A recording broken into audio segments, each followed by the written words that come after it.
Welcome to Business Coaching Secrets with Karl Bryan.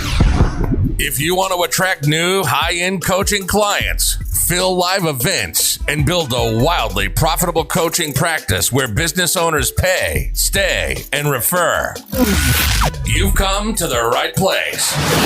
In this podcast, Karl provides his keys to the kingdom for finding and signing high-paying clients and building the coaching business of your dreams. Here we go.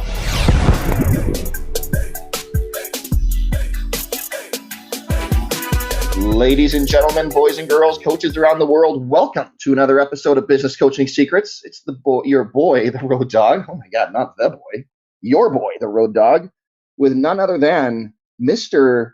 Microsoft himself, Karl Bryan, coming at you from a brand new Microsoft Surface, shocking you that you aren't on Apple. Karl Bryan, welcome to the show, bud. No issues. Yes, I was just saying in the pre-show, I get this temperamental Microsoft Surface. Frankly, I love the thing, but gosh dang, is it temperamental, specifically the plug-in. So anyways, you got to sit there and blow into it and try to get it to go in and whatever. It's all just a big pain. So anyways, too many jokes right there, bud. Temperamental, hey, so it matches its owner, and that's good. That's real nice. Yes, that could be. Yes, someone would agree with that. Shoots. I know everyone's dying for an update. Like the summer of Karl, the month of Karl. Like what is happening? Like you've got like 4 more days. I think 3 actually before travel day. But like, how's that going? Shoots? Like what's going on there? Summer. Well, yesterday, you know what? I would disappoint you if I told you, but I went to a party yesterday, and like, again, this place, parties happen, right? Anyways, 100 boats, 1,000 people on a beach. It all started about 10 years ago for this guy. His birthday, his name's Johnny Legend, by the way, so he's running around.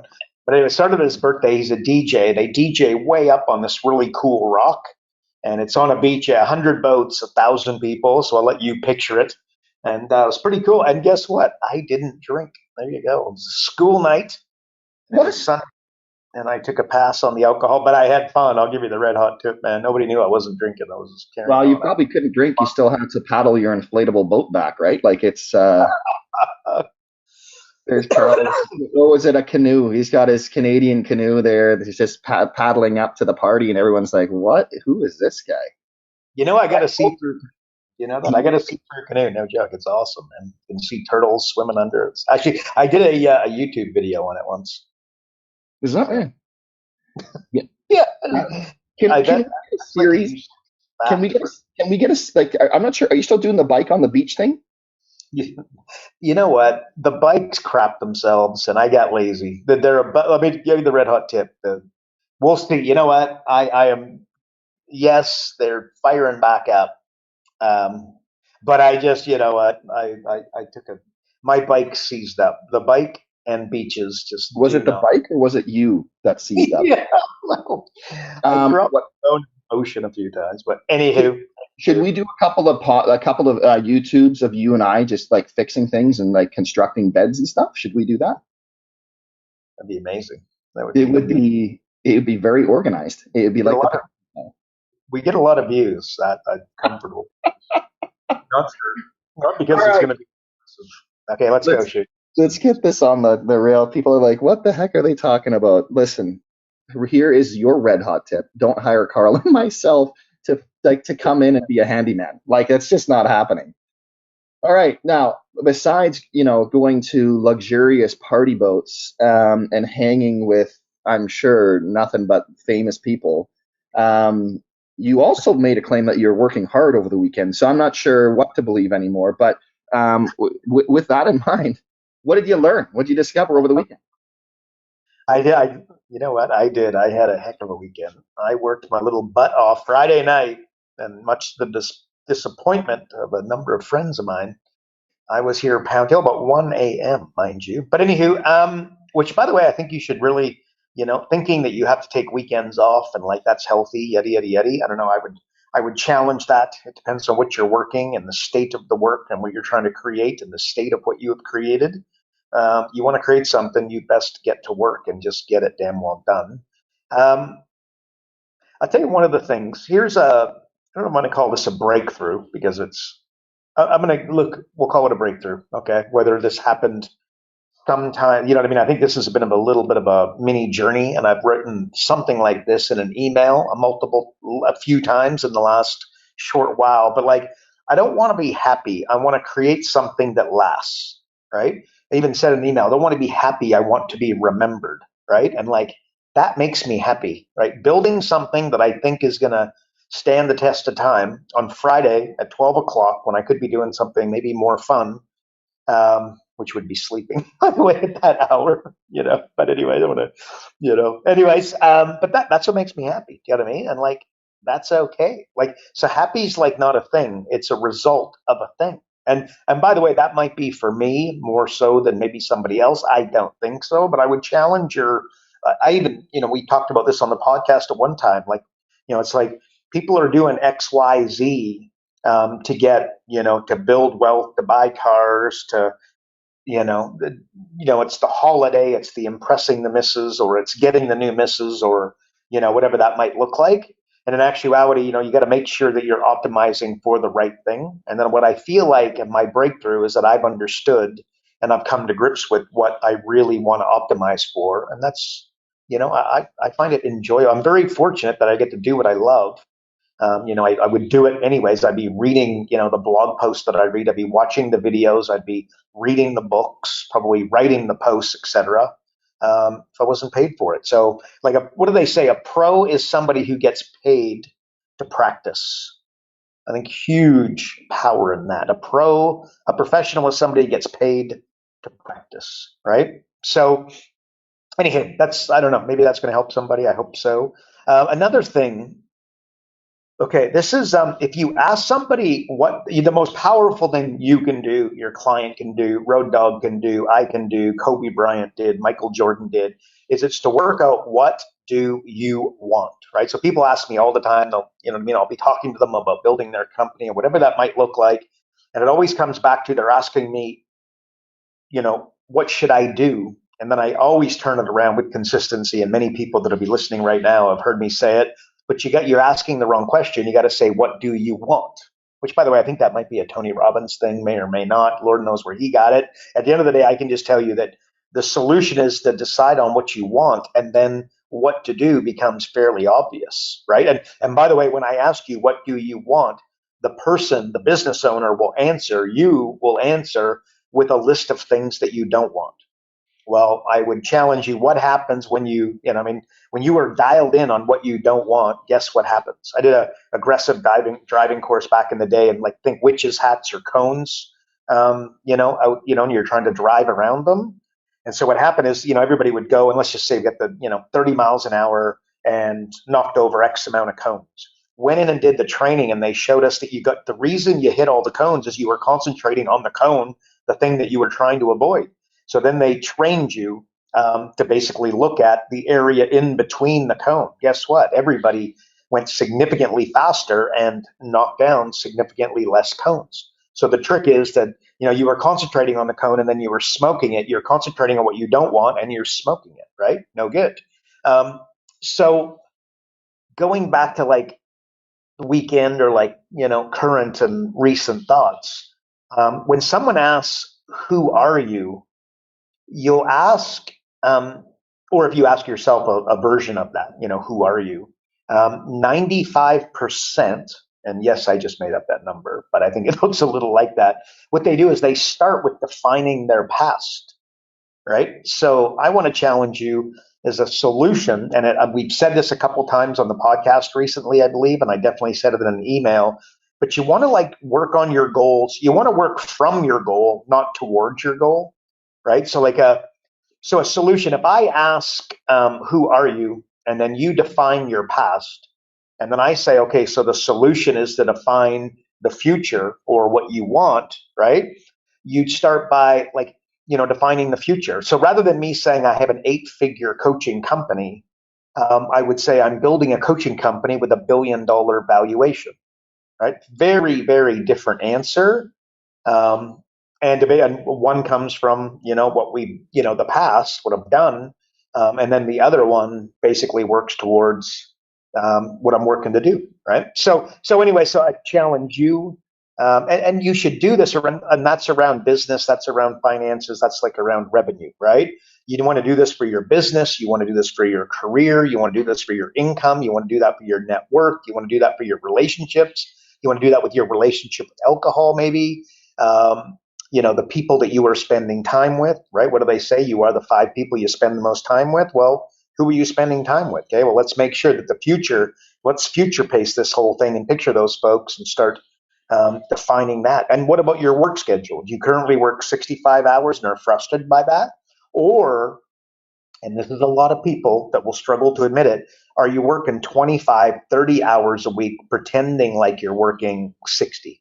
And by the way, only working 30, frankly, it's frustrating for you. It's challenging for you, right? It's brutal. So anyways, and actually I wrote this on the weekend, I believe. Maybe it was Friday, whatever. It was on the weekend, but it's like average people have dreams, successful people have plans, right? And then, so if you agree with that, and I do, get working on your plan. And it's probably not going to be perfect. So what do?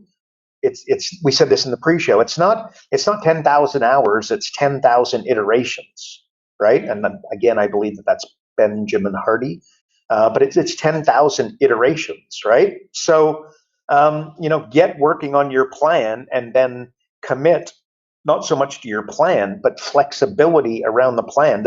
It's not the strong that survive; it's the most adaptable that survive, right? So that plan, don't create a plan and then think that you got to stick to it. You have some sort of obligation to it.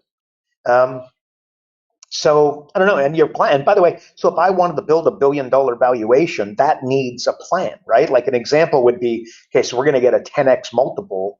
So then I need earnings of $833,000, 833,333 and 33 cents per month of earnings at a 10 multiple to get a $1 billion valuation, right? And by the way, to get earnings of $833,000 plus per month, I need to have coaches using my software, profit acceleration software, digital acceleration software, the profit acceleration simulator, our group coaching software, the new coaching portal. We need to have coaches using those tools, that software that we have created, not falling in love with what we've created, but falling in love with the results of our coaches that are using it, as in 10,000 iterations of the software. And they need to be making 6 figures, multiple 6 figures, and our unicorns make 7 figures using the software, right? Otherwise, again, I'm not going to accomplish my goal. So the plan needs to be based around that. Hence some of the work that we did over the weekend. And Road Dog, you're helping me with some of it.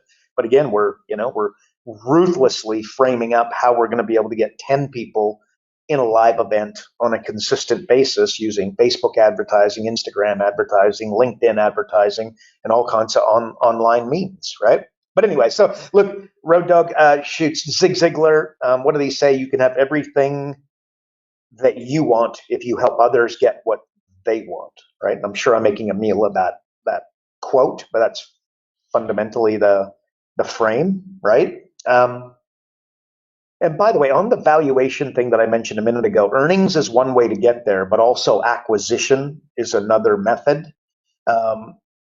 You could literally, if you understood acquisitions, and I'm not going to pretend like I'm an expert because I'm absolutely not, but if you understand it, you could get there with one transaction. If you've got a successful company and they have an X valuation and they want to get it to X times X, you know what I mean? Like a significantly larger, one acquisition could go a long way in doing that if it was the right acquisition. But remember, Elon didn't build Tesla, he acquired it. PayPal, he did not build that, he acquired it. Twitter, he didn't build it, he acquired it, right? So acquisition, if you look at 8-figure operators and 9-figure operators and beyond, you are going to find people that understand acquisition. So we'll leave that as a topic for another day. But you're a business coach, you're a business consultant, you're tasked with helping people. I don't know that you need to become an acquisition expert, but if the most successful people in the world understand acquisition, And again, Zuckerberg, as an example, acquired Instagram. He acquired WhatsApp, right? So, acquisition is maybe something that you want to not necessarily deploy on, but, understand. So, and okay, Road Dog, real quick, I want to throw this back to you here, but just riffing. Like another example, right, is that let's say you're doing local live events, or your goal is to, get people to pick up the phone. Or let's just say your goal is to get people on the phone and then get them to say yes to what you're offering. And we'll call that coaching / consulting for 24 grand a year. If you make that your hell-bent mission, you will succeed, right? But here's the other question. Is that really, do you want people to say yes? Because let's face it, I'm going to say 5 out of 10 people who will say yes to you. You kind of prefer they didn't say yes, right? So if you go back to understanding what it is that you want and really, really drilling down and getting more and more specific, if you drilled down on your ideal client and the people that wanted to work with you, and then made that part of your plan to not just get yeses, but get ideal clients to say yes, X amount of staff, X amount of revenues, specific industries, specific types of industries, like maybe B2B versus B2C. Maybe you're a B2B guy. Like if you're a business coach and you sell to a B2B person, right? Promotional company, an advertising medium, a guy who owns a networking organization, something like BNI and a private kind of operation, you could not just sell to them and charge them 24 grand. But if it's a promotional company that has 1,000 active clients over the last, X 12 months, 6 months, whatever, you then have 1,000 people that they could potentially put you in front of that you could also sell. So what I would call that is you're able to sell through versus to. And whenever I did coaching back in the day, like if you look, I'll just tell you this: I was very good at the lead gen and getting the clients. It's just never a real battle for me. If you weren't B2B, you just probably weren't getting my time and attention. And for that exact reason, I didn't want to just sell to you. I wanted to really move, really transform, really dig in and build our relationship and build your company and help you accomplish your goals.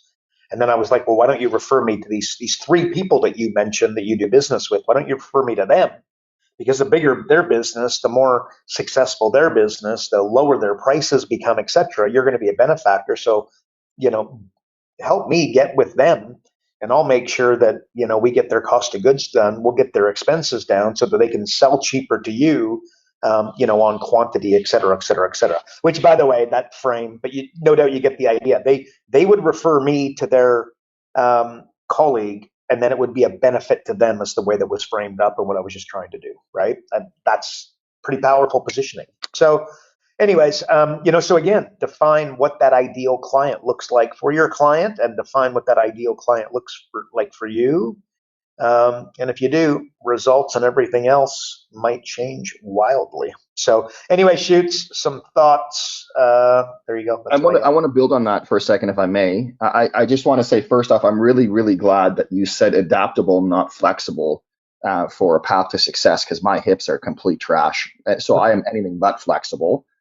But just to build on what you said there on the what do you want, because that's a question that is always sort of knocking around in my noggin here. And I wrote down three points here, Karl, and I just kind of want to get your thoughts on that. And that is, what do you want? That's one question. But the other question I have for people around that, and for myself, like when I throw this out at anybody, this is more me talking to myself in the mirror. Do you have the patterns and behaviors to get you there? I think that's a good one there. And then when we take a look at some of the biggest mistakes that we have in our lives, right? Our biggest regrets, the things that are legit holding us back from doing what we know that we must. Why did they happen? And how did they happen? And have we changed? Have you changed? Have I changed the patterns and behaviors to ensure that you never get placed in that situation ever again? So I just think that's been speaking to me a lot lately is the patterns, the behaviors, the consistency of that. Like, it's easy to say, I want $1 million, but unless you're doing the right things to actually do the things to make you $1 million, it's just lip service at that stage, right? So I just wanted to throw that out there. And then the other piece that you mentioned as well, in terms of almost filtering, right, to get ideal clients. I love that. But the note that I quickly jotted down here is the closer you get to the finish line and the further you get away from scarcity, you need to be consistently adding additional filters to weed out non-ideal clients. What do you think? Yep. Got to repel. So is this what you said? You should be repelling clients, not attracting clients. Yeah, and the closer you get, right, it's just sort of like, okay, what filters can I throw in now? Like you're comfortable, you're doing okay.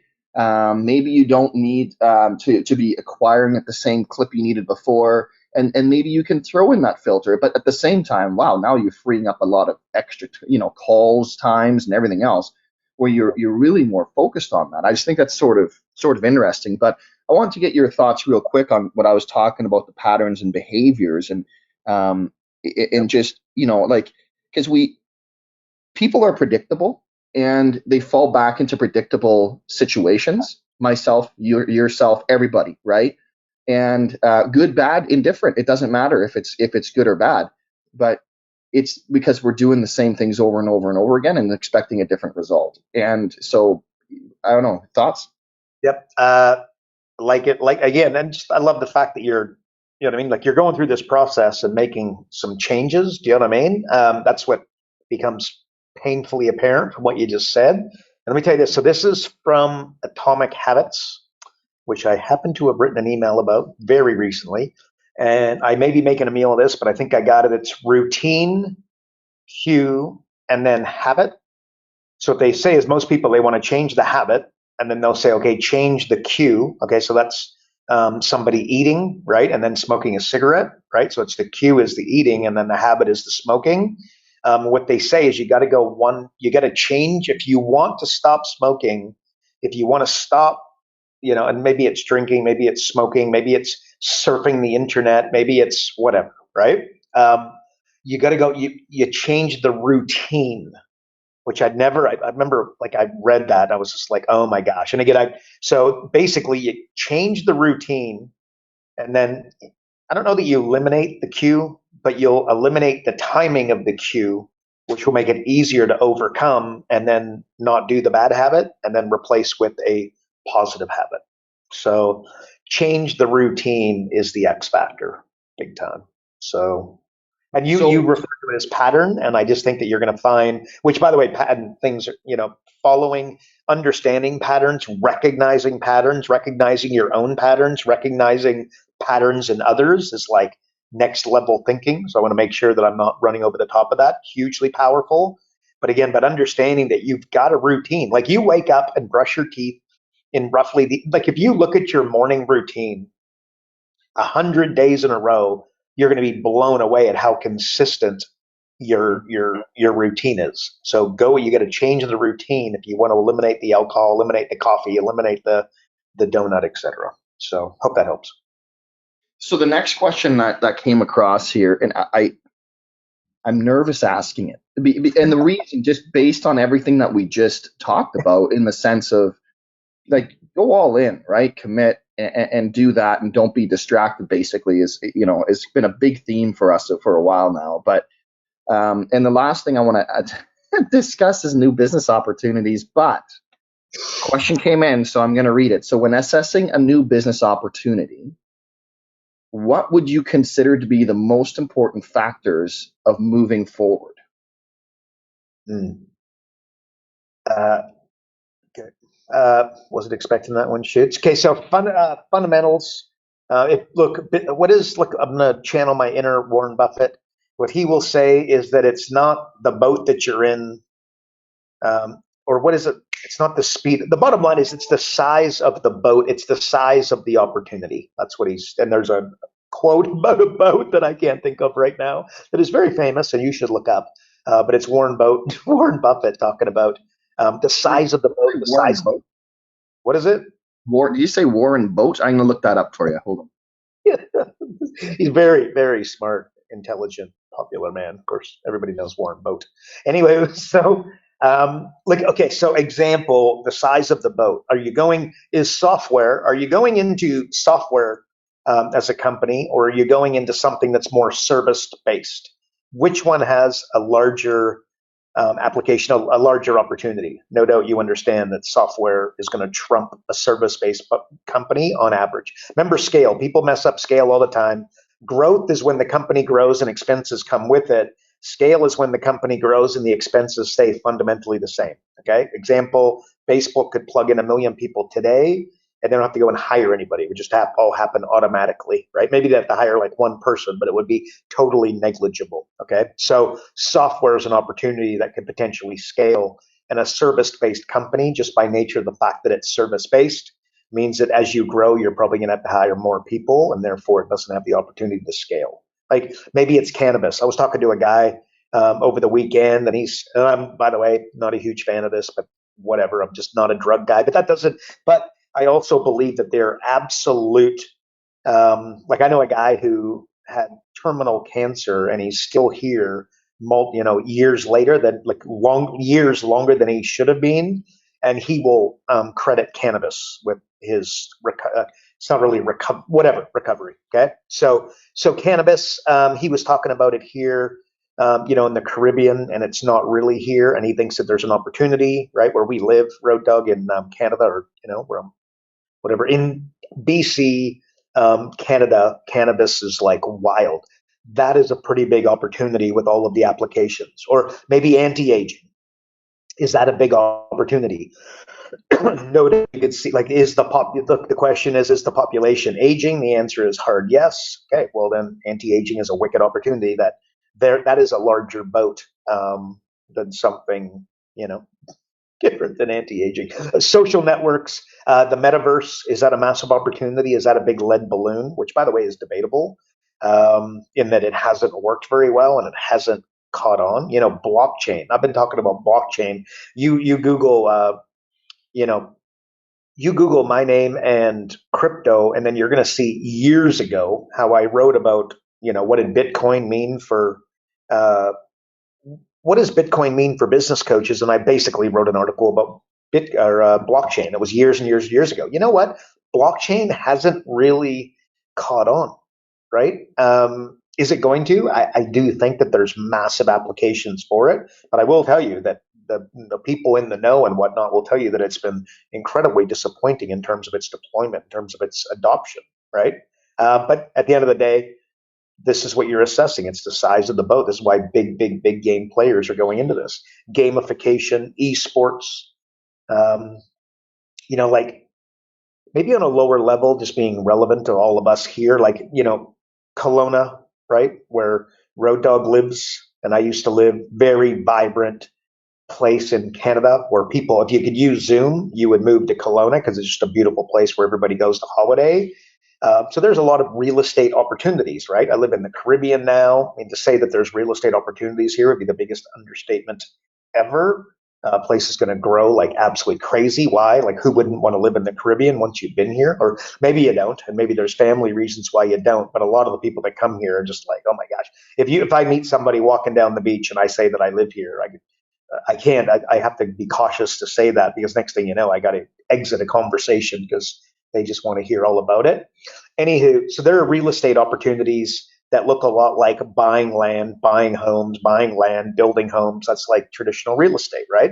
Buying and selling. Well, again, example, in the gold rush days in the 1800s or whatever it was, long time ago in the 1800s, who made the real money in the gold rush?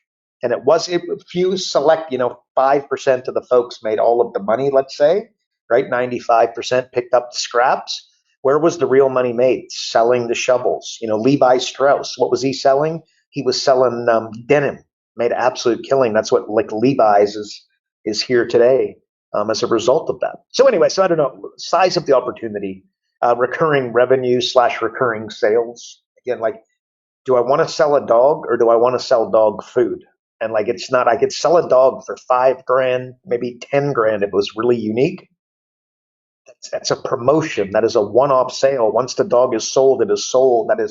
I cannot sell that. I will get zero. I would not get a multiple. I will not be able to sell that company one day. I'm not building any value, right? The valuation is going nowhere. Or do I want to sell beer? Do I want to sell beer kegs? I want to sell the beer keg. I want I would sell the beer to go into the beer keg. I would give you the beer keg for free. I would potentially give you the dog for food, or the dog for free to sell you the dog food. Give you the coffee machine to sell you the coffee, right? Do I want to build swimming pools, or do I want to sell chemicals? And do I want to open and close your pool, etc.?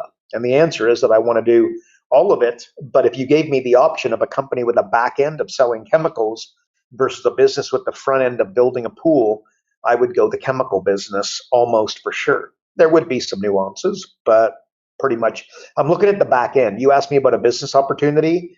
I'm looking at the recurring sales, the recurring opportunities, right? Like, that is why becoming a realtor is just the worst idea in the world. How often is somebody going to buy another house? And once in a while, somebody buys, two houses, an investment, you get a home run client. But at the end of the day, they buy a house, they forget your name within 18 months, they sell it in 5 years, and they use a different realtor because they can't remember your damn name, or you're probably not still a realtor, right? That being said, you can make some good money. If I was going to sell real estate, be a realtor, I would absolutely be buying and selling my own real estate. And yes, there are some laws in different states and different countries, but I would just find a way with 100% certainty to get around that, right? Like I've often said, bro, Doug, like cleaning. People think of cleaning as a brutal. If we have a room of 100 people and I say, write down your 3 business opportunities or 3 business opportunities that you want to go in, 80% of the room wrote real estate as one of their 1, 2, 3. Almost nobody will have cleaning on the 1, 2, 3. And I would go into cleaning before I would become a realtor all day long and twice on Sunday, right? So business opportunity and gross profit margin probably has to be mentioned here. Just at the end of the day, like, okay, write down, you've heard me say this if you follow the podcast, but again, I don't know that it could be said enough. It's one of those things. Write down your favorite 10 brands according to you, and you're going to write, and which ones, look, your favorite 10 brands, what are they? Okay, thinking of some, you're thinking Rolex, you're thinking Ferrari, you're thinking Disney, you're thinking Apple, you're thinking Lamborghini, you're thinking Louis Vuitton, you're thinking Burberry, etc. Right? And if they're not those, I'm pretty close, right? Hugo Boss. They've all, if it made your list, I can almost guarantee one thing, and that's gross profit margin. They've got massive margins. Just if they had tight margins, they're not. They're just not going to make your list. And what is one of the richest men in the world owns Louis Vuitton? I can't remember his name. French dude, French guy. He says that his favorite. Somebody asked him in an interview. It just like made me laugh. But they said, "What's your favorite thing about selling luxury goods? Like get Louis Vuitton and those other brands." And he said his answer was this. He goes, "Luxury margins." Like what? Like that was his answer, right? Like luxury margins. I'm like, okay, fair enough. The best thing about selling Rolex is the fact that you can sell them for obscene amounts of money. So that shoots. And then thinking input output, like 5 types of leverage. You got people, money, marketing, software. What's the case? Knowledge, right? People, money, marketing, software, knowledge.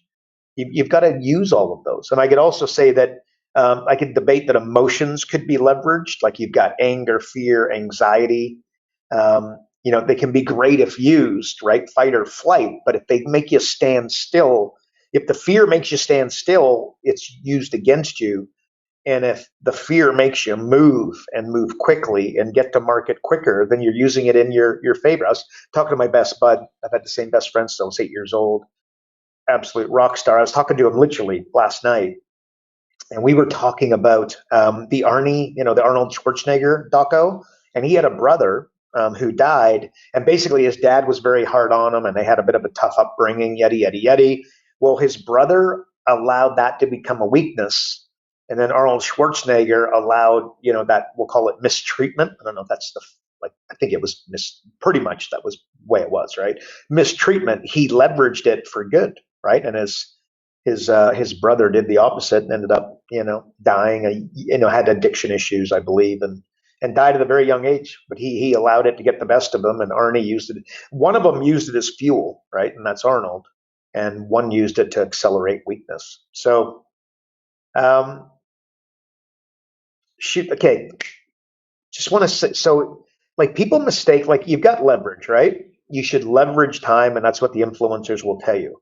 So what you do is you pay someone to do something, but then you do something less important, right? So if you hire someone to do sales on your behalf, and then you watch Netflix or sit on the couch and eat potato chips during that time, you make less sales and less money, and therefore you're losing leverage, right? And then by the way, wonder why it's not working. My business isn't thriving. If you're going to hire somebody to do sales, whilst they're on the phone doing sales, my question is, what activity are you doing? And again, thinking leverage, using your time um, to study, like knowledge, like study taxes. I've often said that hire a cleaner to come and clean your house. Your wife shouldn't clean the house and you shouldn't clean the house. I even know that your kid should be cleaning the house, as in like toilet bowls, etc. Hire somebody to come in for 2 hours on Friday and then use that 2 hours to sit down and study taxes. See how that's a higher leveraged use of your time. So, or you know what I mean, to study marketing, etc. But you got to use the time for a higher leverage opportunity, or you're just missing out on the whole concept of leverage. And I feel like a lot of people do that consistently. So that's my answer, Shoots. That's my answer. Hey, two things. When you mention your top 10 brands, I can guarantee you no one thought of like the dollar store. Yeah, that's it.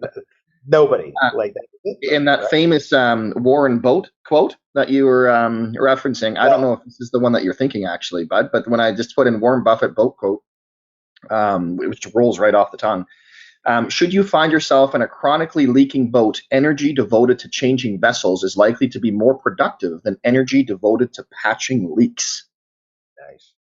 So if you're in a dying industry, you go from, if you're an electrician, rather than trying to, you're an electrician. Maybe a better use of your time is getting in a different opportunity. Learn if you're an electrician, there's certain skill set that you've got. Building software, understanding software might not be the largest stretch in the world. So Better example might be if you're in the advertising market, you might be better served learning Facebook, Instagram, whatever ads than trying to sell more ad space in the local newspaper. This high five. There you go. Exactly. Just a different vessel. Yeah. So that's exactly. So a different boat. That's what he's saying. The size. So the story goes that Warren Buffett and a friend of his went to university at the same time. And Warren Buffett became a VC. The richest people in the world are venture capitalists, right? They buy companies. And his friend went into something, I think it was steel manufacturing or something along those lines. And by the way, it was a pretty wealthy guy and did like well. But at the end of the day, what Warren will tell you is that the boat that Warren got in was, moving faster and just a larger, more powerful boat / vessel than his friend. And he ended up making a ton of money and his friend didn't. And it had more to do with not how hard Warren worked or how smart he was or the other guy was. It was that his vessel was a more impressive one. So there you go. Hey, Nice can we dive into this for just a quick second? I want to get more examples, like hard examples of leverage, but real quick, AI, right? Like we talked this thing to death, but now Hollywood goes on strike and whatever else, and I don't know all the details, but I'm looking at their writers as an example, right? And I have to sit there and think, like, if these guys are going to complain, like AI is going to be able to probably write some pretty fantastic movies. Like, you're probably better off right now spending your time learning how to properly input things into AI to get the result and the output that you want, rather than spending the time on becoming a better writer and worrying about your punctuation and spelling. Like, do you have any thoughts around that? Prompt engineering is what you just defined. That is exactly right. Well, I said this in an email. I was like, because business owners are really worried that our industry is going to, go bye-bye and they're going to find all their solutions. And I said something to the effect of, dear business coaches, in order for AI to replace us, business owners are going to need to clearly define what it is that they actually want. You're safe, right? So it's because it's hard to do, frankly. You know what I mean? That prompt engineering sounds good, man. But yeah, prompt engineering, like you can just go so much deeper than just ask. Because what most people are doing, they're using prompt engineering, just asking a question like, "Hey, what's a way to cut costs for an electrician?" And then the reality is that you could go like 7 layers deeper on how to do that, right? And end up with some really tight, defined answers. What was that noise? Holy smokes. Is that some sort of Skype alert? Like, is it 1986 down there in Turks? Dude, you're giving me some unbelievable Facebook posting material here. AI will never be able to tell you what you want. Well, right? And until it does, which it never will, like how many jobs are going to be completely safe as a result of it? That's beautiful. I love it. Okay, real quick, hard examples, because you talked about leverage there, right? So give us some hard examples on leverage. We got to wrap this puppy up here, but yeah, give us some hard examples there. Okay. So you mean people, money, software, marketing, knowledge? Yeah. Correct. Okay. So, you buy a house. Let's just say you put you'd have to put more than 10% down nowadays, by the way. But let's just say you put 10% down. You put $100,000. You put 10,000 down, you get $100,000 house. You put 100,000 down, you get a $1 million house. You put $1 million down, you get a $10 million house. That would be an example of leverage using money. Using software, let's say you create a Facebook post, and the same time and energy and potentially expertise, because maybe it was like a video type post, but the same post that gets 100 likes could get 1 million likes, right? And again, and Facebook and the software doing all the work, or YouTube. Again, you create a YouTube. What does Mr. Beast says this? He's like the #1 YouTube guy. He says that if you create a 10% better video, so let's just say I create a video and then we rank that at 100, and then you create a video that is 10% better than the video that I created, you don't get 10% more views. You get like 50. I can't remember the number as he uses, but you get like 50% more views. So then if you make 100, if you build like a video that is 100% better than mine, you don't go from 100 to 200 views. That's how you go from 100 views to 1 million views. Right. But at the end of the day, that's leverage. And it's also leveraging how much money is YouTube spent to build YouTube? How much money is, Zuckerberg, spent, and how hard has he worked, and how many people does he have working on Facebook so that you can make a post and everybody can see it. Right. It's like our software. Again, I could, profit acceleration software, digital acceleration software, group coaching software, the profit acceleration simulator, and flash coaching, by the way, which is our new baby. That's going incredibly well. But at the end of the day, we could go plug in, X amount of people. We don't need to go hire, we don't really need to go and hire anybody new in order to plug in 100 new users. We're not Facebook and plugging in 1 million people per month, right? But we could plug in 100 people this month and not have to hire anybody new. There would be some negligible increases in our expenses, but again, it's negligible. So it would be factored as scale, right? But at the end of the day, software, that's how you can leverage it. It's like our mutual bud Beebs, right? So Beebs, he's got a trucking company and he's not leveraging software. Let's just say he's making $1 million a year. He could go from 1 million in earnings to $5 million in earnings by understanding how to use software. But he's got a story in his head that he's not a software guy, so therefore he doesn't use it. He doesn't surround himself with software guys. And I've told him, you need a business partner or you need a right-hand man. And the job description of that guy is going to be somebody who understands software around logistics at a high level. That would be leverage. And that's how a trucking company that's old school could go new school by adopting software. And believe me, there's a lot of them not doing it, right? And knowledge for sure. Like what did we say earlier? Acquisition.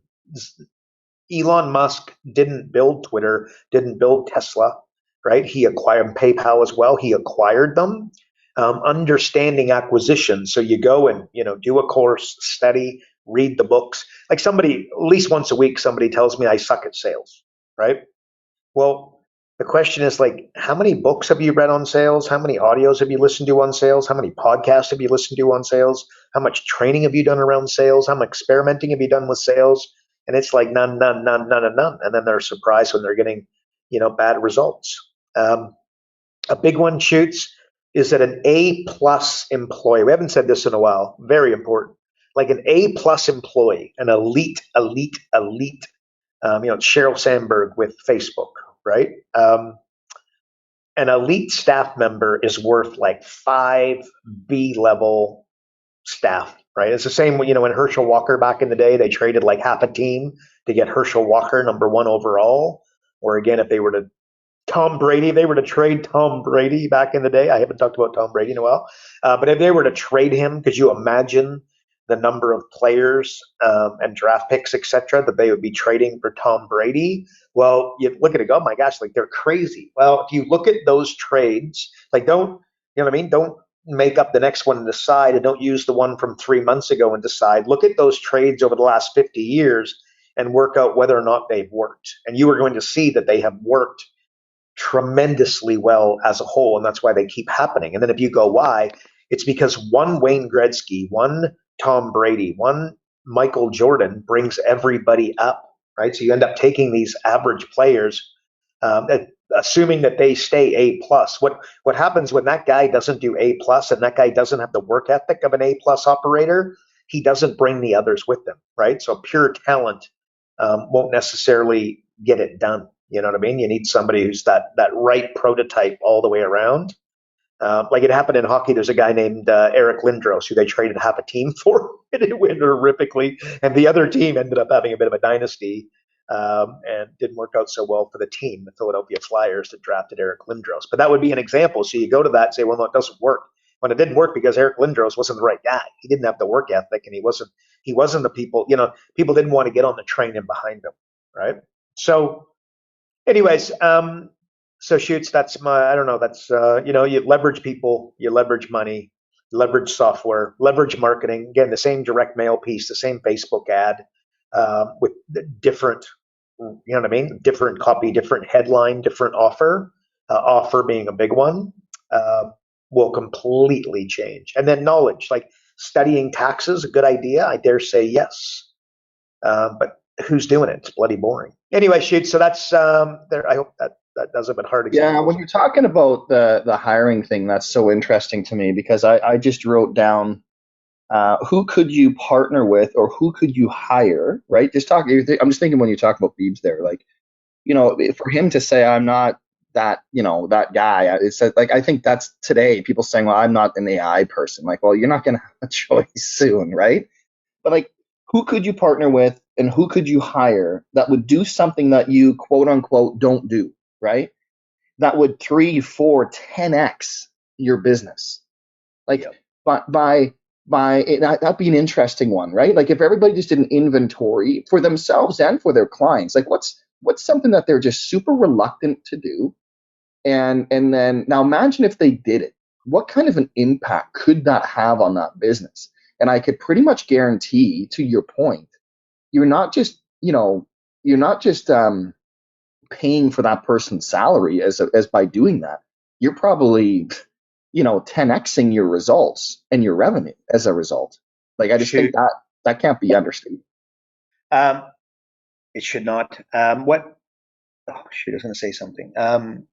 There's again, this is a quote from someone, I don't know who it is, but you're three hires away from the business that you've been dreaming of. 3 hires away. And the only question is, so now the problem is you got to clearly define which 3 hires that is. That might be Dan Sullivan, Who Not How. That's a book, Who Not How. But at the end of the day, you're 3 hires away from the business you've been dreaming of. But the hack, like AI, we talked about earlier, you've got to be able to clearly define who those people are. And if you can imagine, if you define improperly, you just end up with 3, like a B player. You got to define it really, really well. But yeah, so I 100%. It's no different, Shoots, than you and Adrian as an example, right? Like you were going along just fine, thank you very much, right? Rockstar, local events, all of that, and then all of a sudden you met up with it, and he brought a whole new side to your business and built this thing with you, to a huge degree, right? Yeah. Oh, he engineer. I knew exactly. Do you know what I mean? Like I knew exactly the kind of individual, the skill set of the individual who I was looking for. Yeah. And you are exactly, he is the perfect, he is the yin to my yang, I'm the yang to his yin, which is what he would say. Just the most, we've been business partners, actually, it's going to August 1st, it's going to be 14 years. And I can honestly tell you, we have never had a heated discussion. True story. Actually, hang on. One time, it was the funniest. I created a new logo for that company and I demonstrated it, and it was not heated in any way. But his reaction, he used a swear word.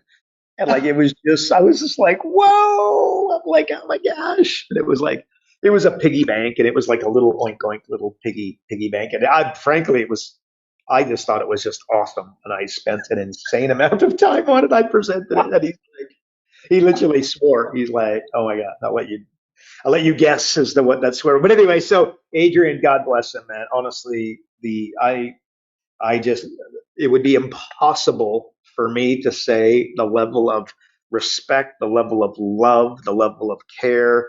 He's like I said, and again, like we legitimately, we refer to each other as, like a lot of people do, like brothers and that sort of stuff. Like truly, man, we I just love the guy, man. I just truly love the guy, and he will say the same. And we say it to each other, and it's a little bit mushy, a little bit lame, maybe, I don't know, whatever on this call. But I tell you, man, God bless Adrian Osh is all I can say, and I just love the guy, man. I just love. I think you went a little too far there. I think that's just a touch. Hey, on that note though, now that you're in the lovey-dovey mindset, why don't you close us out? Like, did you want to serenade us on the way out, or like what's happening here? Do you want to just give us maybe a point that somebody can take and actually implement to their business, or sing? It's up to you, but please don't sing. Buddy, that would be the end of the podcast because everyone would run for the hills. Look, I think leverage shoots, just understand, because is leverage not one of those things that everybody knows about it, everybody's heard of it, but they don't legitimately understand it, or maybe they're just not living it, or they haven't taken the time. It would take mental model type thinking where you got to take a step back, stop and think, and just, again, don't be in a hurry. What do they say? If you don't know where you're going, any road will get you there, right? Or you motivate an idiot, they do stupid things quicker, right? It's like, don't be in such a damn hurry, right? Stop and think, stop and think, stop and think. And the way that you do that is not just to stop and think. You should have a series of mental models that you use consistently. Like when you're on Facebook, if you're wondering, oh my gosh, that's such a great idea, that which is immediate is overvalued. I think Charlie Munger talks about that a lot. It's like, how do you go for a drive and you're like, I'm hungry, I'm not going to McDonald's, I'm not going to McDonald's, I'm not going to McDonald's, I'm not going to McDonald's. Where do you end up? McDonald's, right? It's right bloody, it's at every turn. It's there. It's, you can't decide. Ah, stuff it. I'll go grab a Big Mac. They're good. So you know what I mean? But again, if you were using a mental model, at least you would know what's going on, and that's that you're overvaluing that which is immediately available. So as you scroll through Facebook and you see the influencer talking about, this, that, or the other, it's immediately available to you. So you could be overvaluing it. So be cautious with that. So, anyways, there you go, Shoots. There you go. You got a pen handy there, Shoots? A pen? A pen. Or a notepad, or just notes on your phone. I'm literally going to give you a question that we're going to be going into on the next podcast, because I know it's a lot of work. But here's a question that I think would be intriguing, because I know we have to wrap today. But you say stop and think, and I like that. But how do you stop and think, but still continue to take action? I think that's something that I'd love for you to actually give a think on. And I'd love to hear your thoughts on that on the next episode. Nice. Shoots. Consider it done, bud. Okay, beautiful. All right, everybody. Well, thanks for tuning into another episode of Business Coaching Secrets. It's always a pleasure to bring Karl to you and to get these questions answered. And again, if you're not on the inside getting access to the pre-show, or you aren't getting access to Karl's daily emails, want to learn more about flash coaching, the profit acceleration software, all of those things, visit focused.com and subscribe today. And again, if you did enjoy the show, please be sure to share the episode, share with somebody, a fellow coach, or perhaps somebody that would make a great business coach. And of course, always, please leave a review if you like what you heard, and give us all the thumbs up and all that sort of stuff as well. And that is it for yet another week. We will see you on the next episode. And remember, folks, progress equals happiness. Take care, everybody. Karl Bryan built Profit Acceleration Software 2.0 to train business coaches how to find any small business owner more than $100,000 in 45 minutes without them spending an extra dollar on marketing or advertising. This becomes a business coach's superpower. So as a business coach, you'll never again have to worry about working with business owners that can't afford your high-end coaching fees. Check us out at focused.com.